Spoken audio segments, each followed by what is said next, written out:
अखंड ज्योति जल रही है दाऊ जी महाराज की निरंतर कई सालों से कि कैसे गोकुलनाथ महाराज जी ने जो है देवालय का निर्माण कराकर असली मिस्री है। और जो छोटे छोटे पैकेटों में जो आती है वो चीनी के दाने होते हैं, वो नकली होते हैं। किस स्थान से आए? संबलपुर।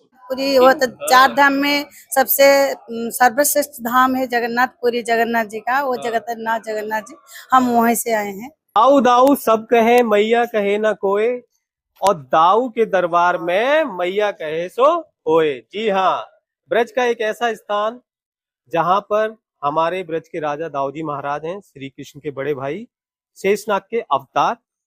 आज उसी मंदिर के मैं आपको दर्शन करवाऊंगा ब्रज दर्शनम चैनल पर। ब्रज दर्शनम चैनल जो कि ब्रज का चैनल है, और आज के जो दर्शन है उन भक्तों के लिए हैं जो दूर रहते हैं और यहाँ पर बलदेव आने में असमर्थ है।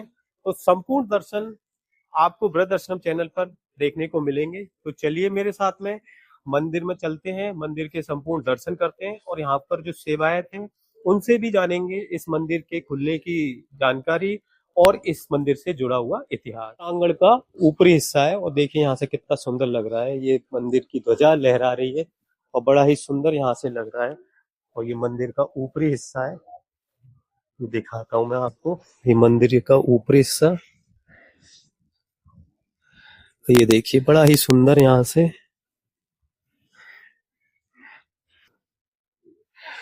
और ये ध्वजा लहराती हुई और बड़ा ही यहाँ से सुंदर दृश्य आता हुआ दाऊ जी महाराज के मंदिर का। ये जो सामने आप पेड़ देख रहे हो ना, इसी के नीचे कल्याण नाथ जी को दर्शन दिए थे दाऊ जी महाराज ने कि मैं यहाँ पर हूँ और मुझे यहाँ से आके निकाल लो। तब कल्याण नाथ जी ने यहाँ पे आके दाऊ जी महाराज को निकाला है और यहीं पर ही उनका प्राकट्य माना गया है। तो चलिए यहाँ पर जाकर इस अद्भुत पेड़ के भी दर्शन करते हैं। और ये देख लीजिए आप ऊपर का हिस्सा, ये मंदिर का ऊपरी हिस्सा है। इस ऊपरी हिस्से में देखिए बहुत ही बड़ा, यहाँ पर बहुत ही बड़ा विशाल एरिया है जहाँ पर कि आपको होरंगा जब होता है यहाँ पर होली के टाइम पे, तो लाखों हजारों की संख्या में यहाँ पर आके भक्त जो है बैठ सकते हैं और उन्हें कोई ऐसी असुविधा नहीं होती है। जो कि लड्डू गोपाल भी यहाँ से इन्होंने लिए और दाऊ जी महाराज के दर्शन करने के लिए आए। तो भैया अपना नाम बताइए सबसे पहले। जितेंद्र जी। जितेंद्र से। अच्छा, तो अनुभव कैसा रहता है जब आप यहाँ पे जब भी दाऊ जी मंदिर आते हो? तो अच्छा लगता है। अच्छा लगता है। कैसी कृपा है दाऊ जी महाराज की? बहुत अच्छी कृपा है, जब से मैं आया हूँ जब से अच्छी कृपा रही है। कृपा रही है आपके ऊपर। अच्छा, तो आज किसी विशेष कारण की वजह से आए हो या फिर यहाँ पे तो हमारी भतीजी उनकी गोद भरी जा रही है, उनके साथ आए हैं। अच्छा, उनके साथ में आए। हाँ, 81 है ना। अच्छा, 81 की वजह से मैंने सोचा लड्डू गोपाल जी भी ले चलूं। अच्छा, ये आपके साथ में सारे भैया हैं? सारे भैया। चलो, बहुत ही अच्छा लगा आपसे मिलके। एक बार बोल दो दाऊ जी महाराज की जय। उड़ीसा से आए हैं कुछ भक्त, आइए उनसे उनका यहाँ दर्शन करने का जो भाव है, किस तरह का एक्सपीरियंस रहा है, वो जानते हैं। राधे राधे। राधे राधे। आप लोग उड़ीसा से किस स्थान से आए? संबल। तो यहाँ पर आपका दर्शन का किस तरह का एक्सपीरियंस रहा है, थोड़ा बताइए। यहाँ का दर्शन का एक्सपीरियंस बहुत अच्छा था। हम लोग सब दर्शन के एक एक स्थल, लीला स्थल जो है भगवान जी का, ठाकुर जी का, सब जाके एक एक लीला स्थल दर्शन के बहुत अच्छी तरह दर्शन किए हैं। तो श्री कृष्ण की नगरी से आप कितने दिनों से जुड़े हुए हैं?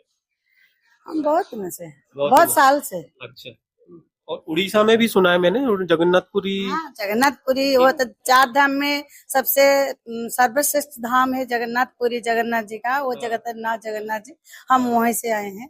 तो आप हमारी नगरी में आ गए, अब अपने जो वहाँ पर प्रभु जी हैं उनसे हमारे लिए भी प्रार्थना करो कि हमें भी वहाँ पे बुला लें, क्योंकि अपने आप कोई नहीं जाता है, बुलाते हैं तभी आता है। वो तो सही बात है। हमारे लिए भी बोलो, वो कि तो हमें सही भी बात दर्शन मिले उनके। जरूर मिलेगा। आप जगन्नाथ जी से प्रे करेंगे, वो ब्रत से जो है उनको भी बुला लो आपके पास, जरूर प्रे करेंगे। आप सब लोगों का कैसा रहा एक्सपीरियंस? बहुत अच्छा लगा। ये आपकी बेटी है?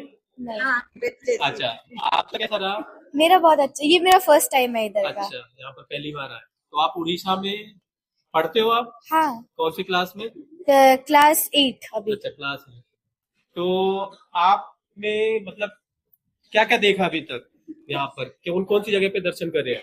अभी गोवर्धन पर्वत की परिक्रमा में गए थे हम लोग। उसके बाद हाँ, बरसाना गए थे, नंदगांव गए थे, हाँ हाँ, अ, रमन रेती, कल बंधन, ऊकल बंधन, हाँ मतलब गोकुल, प्राचीन स्थानों के दर्शन करेंगे जो कि चौरासी खंबा, हाँ हाँ ब्रह्मण घाट, हाँ, यानी कि मुख्य स्थानों के दर्शन कर लिए जो सप्त देवालय। जिनसे लोग अब वंचित रह जाते हैं, क्योंकि ज्यादातर जो आसपास के लोग हैं ना वो वृंदावन तक सीमित रह जाते हैं।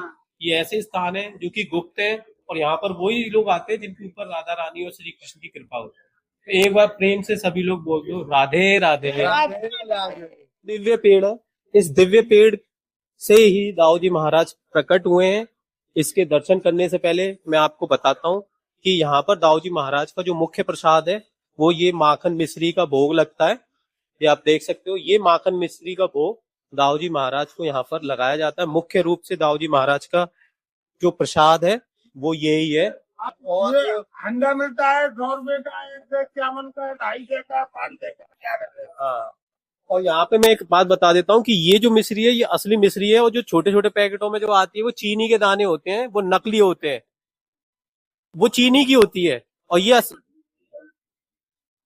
ये धागे से बनती है ना, ये वो वाली है। हाँ अच्छा, मेन ये वाली है, जो मेन वाली जो मानते हैं ना वो ये वाली है। तो अच्छा, तो ये भैया बता रहे हैं कि इससे ही लाल भोग में यही वाली चलती है, ये वाली चलती है। हाँ, ये वाली हमें बताया यहाँ पर दाऊ जी महाराज के जो प्रसाद है उसके बारे में। ये देखिए आप, इस मंदिर के इस पेड़ के दर्शन करवाता हूँ मैं आपको। ये देखिए, ये वो पेड़ है, दिव्य पेड़, जिसके नीचे दाऊ जी महाराज का जो है प्राकट्य हुआ है। और यहाँ पर आपको ये देखिए, यहाँ पर पूरी कहानी भी लिखी हुई है कि कैसे गोकुलनाथ महाराज जी ने जो है देवालय का निर्माण कराकर, यहाँ पर देख रहे हैं अखंड ज्योति जल रही है दाऊ जी महाराज की निरंतर कई सालों से। तो ये आप दर्शन कर लीजिए अखंड ज्योति के, क्योंकि कई सालों से यहाँ पर दर्शन दाऊ जी महाराज के मंदिर के एकदम सामने यहाँ पर अखंड ज्योत के दर्शन आप कर लीजिए। आइए थोड़ा सा अंदर से भी मैं आपको दर्शन करवा देता हूँ।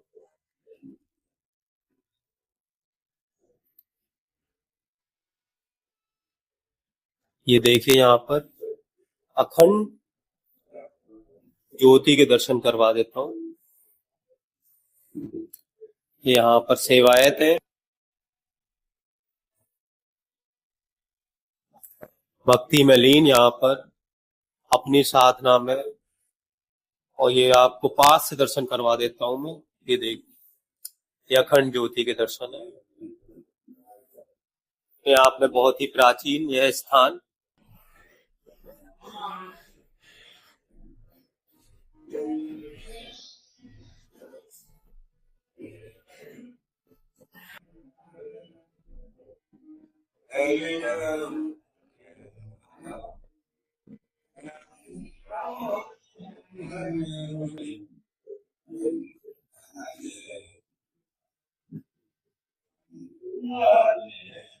ये आपने दर्शन करे हैं अखंड ज्योति के।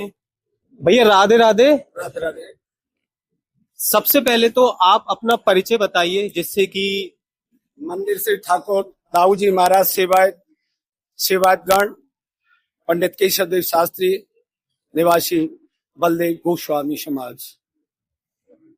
थोड़ा सा इस मंदिर के बारे में, इस मंदिर का इतिहास और दाऊ जी बाबा के बारे में बताइए। कैसे वो ब्रज के राजा हैं, श्री कृष्ण के बिना दाऊ जी महाराज कुछ नहीं है और दाऊ जी महाराज के बिना श्री कृष्ण नहीं है। आपकी वाणी से हमारे भक्तों को थोड़ा सा आप बताएं। जयत श्री बलदेव सर्वधर्म प्रवर्तक, भक्ता नाम पालको नित्यम शरणागत वत्सल। देवादिदेव दाऊ दादा श्रीनाथ जी, गिरिराज जी के बड़े भाई भ्राता श्री बलराम जी, देवादिदेव शंकरषण, श्री गिरिराज जी के ऊपर भी सहायता करने वाले, इनको शंकरषण भगवान कहते हैं। एक उदर में से दूसरे उदर में गए तो इसलिए इनको शंकरषण भी कहते हैं। श्री दाऊ जी महाराज का प्रागट्य श्री विठलनाथ गोसाई जी के चतुर्पुत्र श्री गोकुलनाथ जी ने श्री दाऊ जी और श्री माता रेवती जी आदि शक्ति विग्रह का प्रागट किया है। ये गोकुलनाथ जी महाराज के द्वारा प्रागट्य है। भगवान कृष्ण और बलदेव अपनी 100 वर्ष की अवधि में गोपियों का ऋण अदा नहीं कर सके, तो द्वारका से भगवान कृष्ण ने श्री दाऊ जी को ब्रज में भेजा। ब्रज में जाइए, ब्रज में गोपी ग्वाल बाल धेनु इनको संतोष नहीं है, तो दाऊ जी महाराज द्वारका से यहाँ ब्रज में आए और आकर के अपना वही स्वरूप लेकर के आए और आकर के यहाँ समस्त ब्रजवासियों को, ग्वाल वालों को, सबको संतोष बनाया। तो और आकर संतोष बना, तब ग्वाल वालों को मन में ये हुआ, शंका हो गई गोपियों को, ये तो भगवान कृष्ण नहीं, ये तो बलराम है। तो बलराम जी है, तो बलराम जी के साथ में श्री यमुना जी नहीं आई, तो बलराम जी ने महाराज किया, महाराज में यमुना जी नहीं आई, तो यमुना जी को श्री दाऊ जी ने हल मूसर से खींचा है और हल मूसर से खींच करके उल्टी जमन बहाई। ऊबे घाट पर ठाकुर जी ने रास रचा, यमुना जी का वेग जो था वो उल्टा कर दिया। दाऊ दादा ब्रज के नायक है। दाऊ जी के ब्रजमंडल के ऊपर आसुरी शक्तियों के द्वारा विशेष आक्रमण किया गया। आक्रमण करने पर दाऊ दादा ने अपनी अद्भुत शक्ति दिखा करके उन आसुरी शक्तियों का दमन किया। तभी से देव धुंधवी बजी और दाऊ जी को ब्रज के नायक, दाऊ जी के ब्रज के राजा घोषित किया और दाऊ जी महाराज पर ही झंडा और अंडा चढ़ने लगा। तभी से दाऊ दादा की जय जयकार होने लगे। आज से ये 500 वर्ष पूर्व की बात मैं बताता हूँ। गोस्वामी कल्याण देवाचार्य जी महाराज जी का साक्षात्कार हुआ और दाऊ दादा ने अपना उनको पर्चा दिया और दाऊ दादा की सेवा में तल्लीन रहे और उनकी सेवा करी। उनके वंशज आज भी श्री दाऊ जी महाराज की सेवायत है और सेवा करते हैं। और जो मैंने शास्त्रों को अनुकूल सुना है, मैं श्री दाऊ जी के चरणों में समस्त समाज की तरफ से कोट नमन करता हूँ। एक विशेष जानकारी मैं आपको दूंगा कि जब शेषनाग जी का अवतार लक्ष्मण जी के रूप में हुआ था, तो लक्ष्मण जी बड़े दुखी हुए थे, क्योंकि श्री राम उनके बड़े भाई थे। उन्होंने बड़ी यातनाएं झेली थी और लक्ष्मण जी कुछ नहीं कर पा रहे थे। तो जब श्री कृष्ण का जन्म हुआ और शेषनाग के रूप में जब बलदाव भैया का जन्म हो रहा था, या मतलब ये जो रचना रच रहे थे, तब शेषनाग जी ने पहले ही बोल दिया था कि इस जन्म में मैं आपको परेशानी नहीं झेलने दूंगा। इसी वजह से शेषनाग जी ने बलदेव भैया का रूप धारण किया, बड़े भाई के रूप में आए और श्री कृष्ण को कोई भी परेशानी इस जन्म में नहीं होने दी। करने से पहले बोलूंगा, आप ब्रज दर्शन चैनल से ऐसे जुड़े रहिए, ब्रज के दर्शन करते रहिए। सभी भक्तों को मेरा प्रेम भरा राधे राधे, जय श्री कृष्ण।